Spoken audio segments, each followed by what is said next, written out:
Harap-harap Allah letak dalam hati saya, Allah letak dalam hati tuan-tuan dan puan-puan, rasa teramat cinta dengan baginda Nabi, rasa teramat rindu dengan baginda Nabi. Maka untuk mencetuskan rasa rindu dan yang mendalam, rasa cinta yang berpanjangan ini, marilah sama-sama terlebih dahulu kita memuji Allah.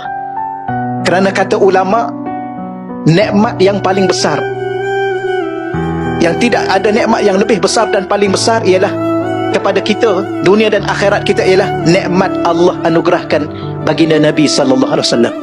Itulah nikmat yang paling besar. Tidak ada nikmat yang lebih besar daripada baginda Nabi. Setelah Nabi hadir, ada nikmat Islam. Selepas Nabi hadir, ada nikmat iman. Selepas Nabi hadir, ada nikmat ma'rifah kepada Allah. Selepas Nabi hadir, ada nikmat tauhid. Selepas Nabi hadir, ada nikmat beribadah. Tapi kalau Nabi tak hadir, seluruh nikmat itu tidak akan ada. Kalau Nabi tak hadir dalam hidup kita, entah apa kita sembuh hari ini. Ya?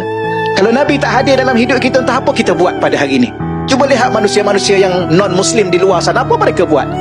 Apa mereka sembah? Ada yang sembah batu, ada yang sembah pokok, ada sembah binatang. Itulah hakikat kalau mereka tidak bersandar ke hidup kepada baginda Nabi.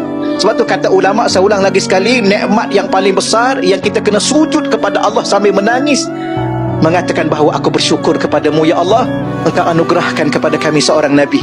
Dan Nabi yang dianugerahkan kepada kita bukan Nabi biasa, Sayyidul Anbiya, ketua kepada segala Nabi.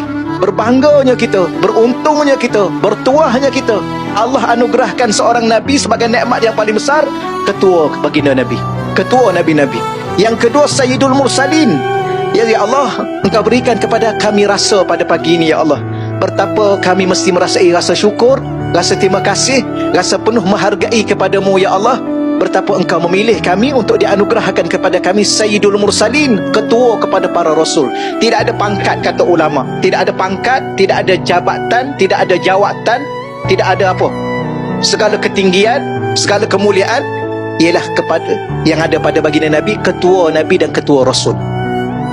Bahkan tinggi lagi lebih pada itu ialah kekasih Allah. Ya, nikmat yang Allah beri kepada kita, besarnya, agungnya, tingginya, bernilainya, Allah anugerahkan kita kepada kekasih Allah. Alhamdulillah.